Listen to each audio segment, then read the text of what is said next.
தீர்மானம் 20. கலைஞருடைய மாநில சுயாட்சி தீர்மானத்தின் அடிப்படையில் மாநிலங்களுக்கு அதிக அதிகாரங்களை வழங்க வேண்டும்.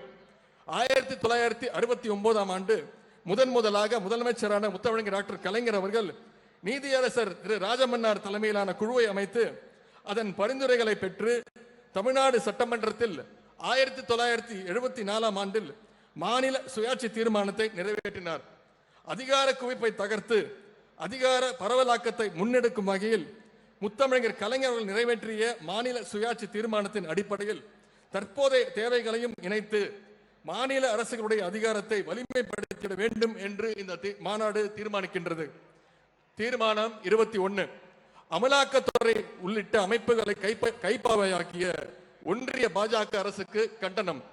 அமலாக்கத்துறை, மத்திய புலனாய்வுத்துறை, வருமான வரித்துறை போன்ற அம்புகளை தொடுத்து பாஜக அல்லாத ஆட்சி நடைபெறும் மாநிலங்களில் உள்ள ஆளுங்கட்சியினர் மீதும் பாஜகவை எதிர்க்கின்ற கட்சிகள் மீதும் வன்மத்துடன் பாய்ச்சுகின்ற ஒன்றிய பாஜக அரசினுடைய பழிவாங்கும் போக்கிற்கும் ஊழல் குற்றச்சாட்டுக்கு உள்ளானவர் பாஜகவுக்கு ஆதரவான நிலையை எடுத்தால் அவர் மீதான வழக்குகள் எந்த நடவடிக்கையும் எடுக்காமல் தூய்மை பட்டம் அளிக்கின்ற பாஜக அரசினுடைய இந்த இரட்டை வேடத்துக்கு செயல்பாடுகளுக்கும் இந்த மாநாடு வன்மையான கண்டனங்களை தெரிவித்து தீர்மானம் நிறைவேற்றுகின்றது.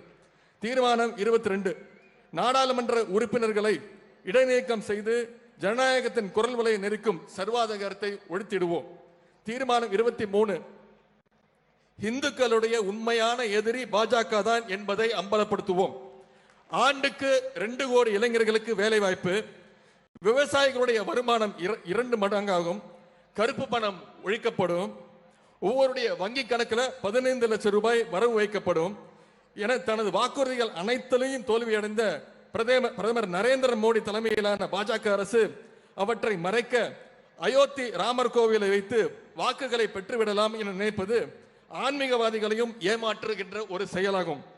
கடவுளையும் ஏமாற்றும் இந்து மக்களின் உண்மையான எதிரியான பாஜகவின் மதவாத அரசியலை அம்பலப்படுத்துகின்ற பரப்புரையை இளைஞரை மேற்கொள்ளும் என இந்த தீர்மானத்தில் நிறைவேற்றப்படுகின்றது. தீர்மானம் 24. பாஜக ஆட்சியை வீழ்த்திடும் முன்கள வீரர்களாக இளைஞரணி செயல்படும்.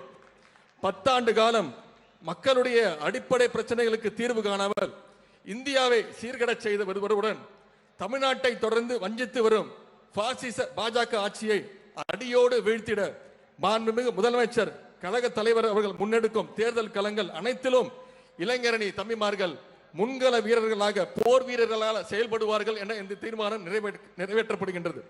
தீர்மானம் 25. நாடாளுமன்ற தேர்தலில் ஆட்சி மாற்றத்திற்கான சூளுரை. சமூக நீதி, மத நல்லிணக்கம், சமத்துவம், மாநிலங்களுடைய உரிமைகள், தாய்மொழி வளர்ச்சி, பரவலான பொருளாதார கட்டமைப்பு, மனித உரிமை இவற்றை கொள்கைகளாக கொண்ட இயக்கங்கள் ஒருங்கிணைப்பான இந்தியா கூட்டணியை உருவாக்குவதில் முன்னணி பங்காற்றிய திராவிட மாடல் முதலமைச்சர் கழக தலைவர் அவருடைய வழிகாட்டுதலில் இயங்குகின்ற கழக இளைஞர் அணி 2024 நாடாளுமன்ற தேர்தல் களத்தில் அனைத்து தொகுதிகளிலும் கழகத்துடைய தலைமையிலான கூட்டணியுடைய வெற்றிக்கு துணைக்கு தன்னை முழுமையாக அர்ப்பணிக்கும். இந்திய ஒன்றியத்தில் ஆட்சி மாற்றத்தை ஏற்படுத்தி காட்டும், அதற்கு இளைஞரணி பொறுப்பேற்கும் என்ற அந்த தீர்மானத்தையும் நிறைவேற்றுகின்றோம். இந்த 25 தீர்மானங்களையும் கழக இளைஞரணி தம்பிமார்கள் அனைவரும் கைதட்டி வரவேற்று நிறைவேற்றி தருமாறு கேட்டுக்கொள்கின்றேன். பாதகம் செய்பவரை கண்டால் நாம் பயங்கொள்ளலாகாது பாப்பா, மோதி மிதித்து விடு பாப்பா, அவர் முகத்தில் உமிழ்ந்து விடு பாப்பா.